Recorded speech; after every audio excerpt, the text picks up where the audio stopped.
The Word still speaks. This is Charlie Fordham, and I have a message for you in regards to wholehearted service. Listen and read along if you have the text in front of you. Otherwise, just listen. Wholeheartedness was in a man named Caleb, an outstanding quality of life, bringing success and commendation from God himself.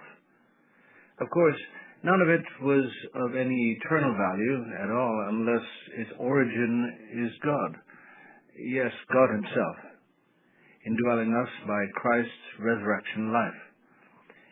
Christ is as available to us now for the service into which he puts us as the Father was to him then in the service into which he sent him. Like he said, as the Father has sent me, even so I send you. Now, in Deuteronomy 1:36, God said to Caleb, Caleb, you have wholly followed the Lord. Here's the story of a man who poured out all that he had into his life to which God had sent him. Or was it the life in which he simply found himself along with all the others being led by Moses out in the desert? More likely the latter, and more likely later on discovered through his contemplation and love for the Lord that it was in fact the Lord himself who had indeed sent him there and arranged for him to grow up with Moses and Joshua and all the other leaders whom he served as a younger man, and zealous to go at God's bidding anywhere, at any cost, at any time, wholehearted.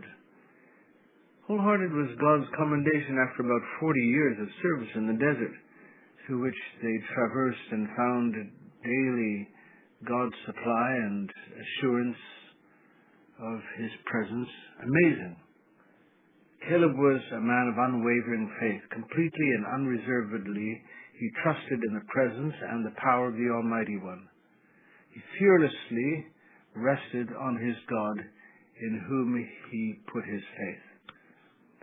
Caleb believed that God could, and for sure, God did.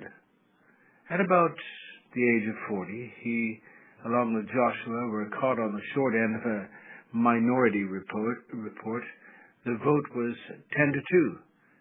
Caleb and Joshua were the two, but they were confident in their report of faith. Take some time to read all about that in Numbers chapter 13, a thrilling story. The majority saw the giants, but the two men of faith saw God. They all saw with their eyes the reality of what there was in the land, but these two saw things from a completely different perspective. The 10 saw the giants, just like the two, but they could only see them according to their own weakness and smallness. The two saw the giants and a lot more, but these saw all that in relation to the power of the Lord. What Caleb inwardly believed, he outwardly confessed, regardless of the circumstances.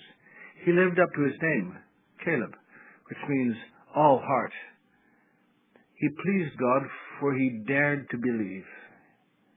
To him it was not a dare, but normal to believe in a much greater God. Caleb declares, we are all able to overcome, and we are well able to overcome. I love his dauntless spirit. Wow. He says, let's go. And go at once. This was no cocky or proud strutting boast of an egotist. Even at the age of 85, he was still on target. Totally and completely and solely shouting, let's go. Give me a mountain to conquer. Caleb was a man who was willing to stand alone.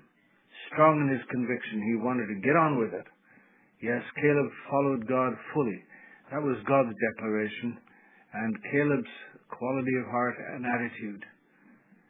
This life that is here today, and who knows for how long yet, can still be run and walked in victory wholeheartedly. Think about this.